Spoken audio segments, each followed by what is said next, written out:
क्योंकि वो इलेक्ट्रॉन की खोज करने के लिए एक्सपेरिमेंट नहीं कर रही थी। यह एक्सपेरिमेंट सिर्फ और सिर्फ इलेक्ट्रिसिटी की प्रॉपर्टी का अध्ययन करने के लिए किया जा रहा था। हेलो माय डियर, आज हम डिस्कवरी ऑफ इलेक्ट्रॉन पढ़ेंगे, जैसा आपको चित्र से स्पष्ट हो रहा होगा। लेकिन उससे पहले हमें यह भी पता होना चाहिए कि आज से 2400 साल पहले चार्ज की खोज हो चुकी थी, अभी इलेक्ट्रॉन की खोज नहीं हुई थी। उसके बाद सन 1752 के आसपास गरजते बादल और चमचमाती बिजली को देखते हुए बेंजामिन फ्रैंकलिन ने काइट एक्सपेरिमेंट किया और उस चमचमाती बिजली से कैपेसिटर को चार्ज किया। यह स्टैटिक चार्ज का एक स्टोरेशन हुआ था सबसे पहले सन 1752 में।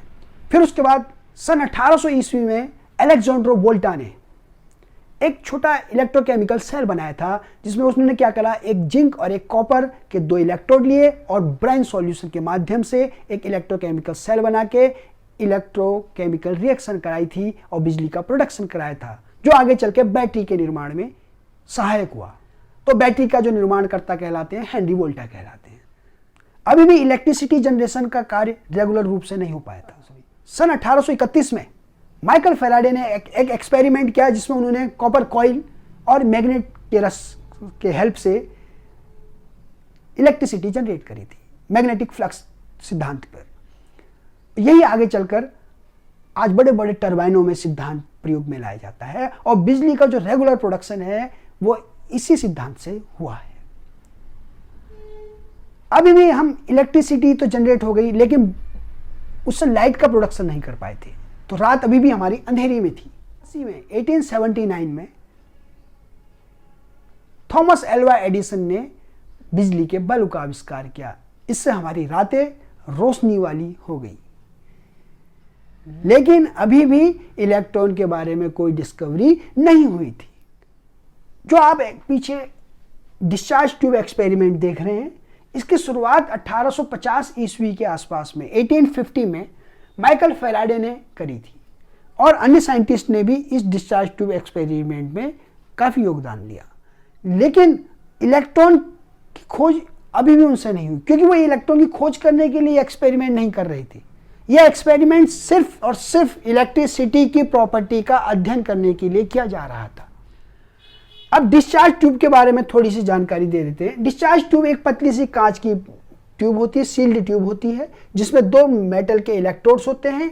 एक कैथोड होता है, एक एनोड होता है। कैथोड और एनोड को बैटरी से जोड़ दिया जाता है और वैक्यूम क्रिएट करने के लिए वैक्यूम पंप भी लगाया जाता है। ठीक हो गया। सन 1897 में 1897 में जे थॉमसन ने हाई पोटेंशियल डिफरेंस सेटअप किया। हाई पोटेंशियल डिफरेंस सेटअप किया, बहुत ज्यादा बैटरी का संयोजन यूज किया। इससे क्या हुआ, एक टर्मिनल पे बहुत ज्यादा पॉजिटिव चार्ज इकट्ठा हो गया, दूसरे टर्मिनल पे बहुत ज्यादा नेगेटिव चार्ज इकट्ठा हो गया। जे थॉमसन ने क्या करा, वैक्यूम पंप से यहां गैस जो भरी हुई थी उसको बाहर निकाल दिया। अब जैसे ही वैक्यूम पंप से गैस बाहर निकाली, इलेक्ट्रॉन इजेक्ट करके एनोड की तरफ को मूव करे। अचानक से उन्होंने रे को चलते हुए देखा। अब ऐसा क्यों हुआ, क्योंकि जब आपने हाई पोटेंशियल डिफरेंस सेटअप किया, यहां बहुत ज्यादा इलेक्ट्रॉन इकट्ठे हो गए, यहां बहुत ज्यादा पॉजिटिव चार्ज इकट्ठा हो गया, तो यहां बहुत स्ट्रॉन्ग नेगेटिव इलेक्ट्रिक फील्ड पैदा हो गया, यहां बहुत स्ट्रॉन्ग पॉजिटिव इलेक्ट्रिक फील्ड पैदा हो गया। तो इतना स्ट्रॉन्ग था कि वो एक दूसरे को अट्रैक्ट कर रहा, बहुत खतरनाक तरीके से। लेकिन इलेक्ट्रॉन इजेक्ट नहीं हो पा रहे थे। क्यों, काहे? क्योंकि यहां पर क्या थी, गैस भरी हुई थी। गैस के प्रेशर के कारण इलेक्ट्रॉन इसी प्लेट पर इकट्ठे थे, कैथोड प्लेट पर। जैसे ही गैस वैक्यूम पंप से बाहर निकाली, यहां निर्वात क्रिएट किया, वैक्यूम क्रिएट किया, तो इलेक्ट्रॉन से प्रेशर हट गया, इलेक्ट्रॉन कूद के एनोड की तरफ को मूव कर गए और कैथोड रे डेवलप हुई। अब इस एक्सपेरिमेंट को जस्टिफाई करने के लिए एनोड के पीछे कांच की वॉल पर जिंक सल्फाइड की कोटिंग लगा दी जे थॉमसन ने, क्योंकि उस समय यह पता था कि जो चार्ज पार्टिकल है, वो चार्ज पार्टिकल जिंक सल्फाइड पर जब टकराता है तो वो अपनी एनर्जी को लाइट के रूप में बिखेर देता है, रेडिएट कर देता है, तो चमक पैदा होती है। और एनोड जो उन्होंने लिया, परफोरेटेड एनोड लिया, उसमें क्या है, छोटे छोटे होल्स थे। ऐसा इसलिए किया गया कि अगर यहां से कोई रे है वो इससे आर पार चली जाएगी और जिंक सल्फाइड से टकराएगी, और टकराएगी, अगर चार्ज पार्टिकल हो चमक पैदा होगी। तो फिर से उन्होंने अपना एक्सपेरिमेंट परफॉर्म किया, हाई पोटेंशियल डिफरेंस सेटअप किया, यहाँ से इलेक्ट्रॉन जैसे जंप करके इधर को चले तो वो एनोड से पार होके जिंक सल्फाइड पे टकराए और टकरा के वहां लाइट पैदा करी। तो खूब सारी चमक पैदा हुई हर जगह जिंक सल्फाइड पर। तो उनको क्लियर हो गया कि यहां से एक रे चली है जो एनोड की तरफ को चलती है और इस रे का उन्होंने नाम दिया कैथोड से चली है, तो कैथोड रे नाम हुआ। अब कैथोड रे की नेचर को समझने के लिए जे थॉमसन ने क्या करा, ऊपर और नीचे पोटेंशियल डिफरेंस सेटअप करके एक तरफ पॉजिटिव प्लेट लगा दी, एक तरफ नेगेटिव प्लेट लगा दी। तो उसने ये पाया कि जो ज्यादातर रे है वो पॉजिटिव प्लेट की तरफ को जाकर वहां ज्यादा चमक पैदा कर रही थी। तो इसका मतलब पॉजिटिव प्लेट की तरफ को ज्यादा चमक पैदा होने का मतलब ये हुआ कि जो रे है वो नेगेटिव चार्ज है, क्योंकि वो नेगेटिव चार्ज है तभी तो पॉजिटिव प्लेट की ओर को जाके अट्रैक्ट हो रही है और वहां ज्यादा चमक पैदा कर रही है। अब उसमें मास है या नहीं है, इसके लिए उन्होंने क्या किया, मास के लिए उन्होंने एक इसके बीच में छोटा सा फैन लगा दिया। और जब छोटा फैन लगाया तो उन्होंने ये पाया कि जो ये फैन है ये घूमने लग गया। अब वो तभी घूमेगा क्योंकि फैन जो है वो मास पार्टिकल है, और जब मास से कोई मास पार्टिकल टकराता है तभी वो अपनी एनर्जी को एक दूसरे को ट्रांसफर करता है। तो इसका मतलब ये हुआ कि जो ये वेव्स चली है इसमें छोटे छोटे मास पार्टिकल्स हैं, और ये जो मास पार्टिकल्स हैं इनमें नेगेटिव चार्ज है।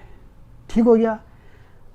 अब चूंकि हम जानते हैं कि कोई भी चार्ज पार्टिकल अपने चारों तरफ एक तो इलेक्ट्रिक फील्ड रखता है, दूसरा जब वो मोशन में होता है तो मैग्नेटिक फील्ड रखता है। हम जानते हैं ना, हम जानते हैं कि कोई भी चार्ज पार्टिकल अपने चारों तरफ से एक इलेक्ट्रिक फील्ड रखता है, और दूसरा जब वो मोशन में होता है तो एक मैग्नेटिक फील्ड प्रोड्यूस करता है जो इलेक्ट्रिक फील्ड के परपेंडिकुलर होता है। ये हम जानते हैं, उस समय वो लोग नहीं जानते थे। तो इसी चार्ज के बारे में, नेगेटिव चार्ज के बारे में, कि क्या वो मैग्नेटिक फील्ड रखता है या नहीं रखता है, इसके लिए उन्होंने क्या करा, ऊपर एक नॉर्थ पोल लगा दिया और एक नीचे साउथ पोल लगा दिया। तो उन्होंने देखा कि जो वेव्स हैं वो एक पोल की तरफ ज्यादा चमक पैदा कर रही है। इसका मतलब ये हुआ कि वो उसके अपोजिट पोल रखती है, that is the charge particle when in motion it also produce a magnetic field. तो ये भी क्लियर हो गया। तो तीन चीज की स्टडी हो गई।